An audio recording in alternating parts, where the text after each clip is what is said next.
সিয়া যেখানেই যেত নিজের চার্জার সঙ্গে রাখতো, কারণ 8 বছর পুরনো তার ফোনটা কষ্ট করে 5 মিনিটও চলতো না। বন্ধুরাও তাকে বলতে শুরু করেছিল, তোমার ফোন তো আমার দিদিমার ফোনের থেকেও খারাপ। তবুও সিয়া নতুন ফোন কেনা এড়িয়ে যেত, টাকা খরচ করতে সে সবসময় দ্বিধা করত। কিন্তু কে জানতো পরের মুহূর্তেই এক হ্যান্ডসাম বোকা ছেলে ঠিক তার পেছনে এসে উপস্থিত হবে।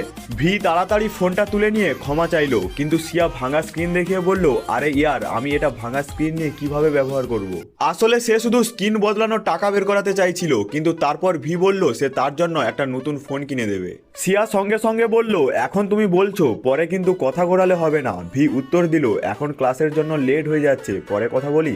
রাত পর্যন্ত যখন সে এলো না, তখন সিয়া নিজেই ছেলেদের হোস্টেলে পৌঁছে গেল। ভি বলল তার কাছে এখন ক্যাশ নেই, কার্ডও কাজ করছে না, দুদিন অপেক্ষা করতে বলল। সিয়ার মনে হলো সে অজুহাত দিচ্ছে, এটা ভেবে যে সে নিজের কথা ভেঙে দিয়েছে। পরের দিনই সে তাকে পার্ট টাইম কাজের জন্য টেনে নিয়ে গেল, যাতে মোবাইল কেনার টাকা জোগাড় করা যায়। কিন্তু ভিড় জন্য সবকিছুই নতুন ছিল, যাই করতো উল্টাই হয়ে যেত, কখনো ট্রে ফেলে দিত, কখনো অর্ডার গুলিয়ে ফেলতো। সারাদিন শুধু ক্ষমা চাইতেই কাটালো সে, তবুও হাল ছাড়েনি। সন্ধ্যা নামতেই হঠাৎ তার মুখ ফ্যাকাশে হয়ে গেল, সে পেট চেপে দাঁড়িয়েছিল।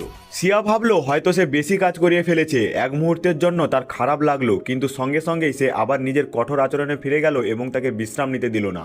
ভি ওয়াশরুমে যাওয়ার অনুমতি চাইলো, কিন্তু সিয়া না করে দিল। কাজ শেষ হওয়ার পর সে তার পুরো মজুরি সিয়ার হাতে তুলে দিল এবং তাড়াতাড়ি ট্যাক্সি ধরতে গেল। কিন্তু সিয়া টাকা বাঁচানোর জন্য বাসে যাওয়ার জোর করলো। কিছু দূর হাঁটার পর হঠাৎই ভি অজ্ঞান হয়ে পড়ল। অ্যাম্বুলেন্সে সিয়া কাঁদতেই থাকলো, তার মনে হচ্ছিল সবকিছু তার কারণেই হয়েছে। সে বলতে থাকলো, আমাকে মাফ করে দাও, আমার ফোনের স্ক্রিন তো আগে থেকেই ভাঙা ছিল। হাসপাতালে পরীক্ষার পর সত্যটা সামনে এলো, ভি 1 সপ্তাহ ধরে ওয়াশরুমে যায়নি। সে অন্যদের সঙ্গে বাথরুম শেয়ার করতে পছন্দ করতো না, তাই হোস্টেলে নিজেকে চেপে রেখেছিল আর তার অবস্থা খারাপ হয়ে গিয়েছিল।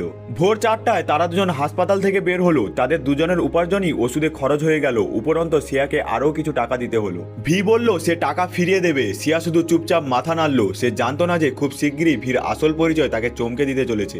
টাকা বাঁচাতে সে ট্যাক্সি ছেড়ে দিয়ে 2 ঘন্টা অপেক্ষা করে প্রথমবার বাসে উঠল।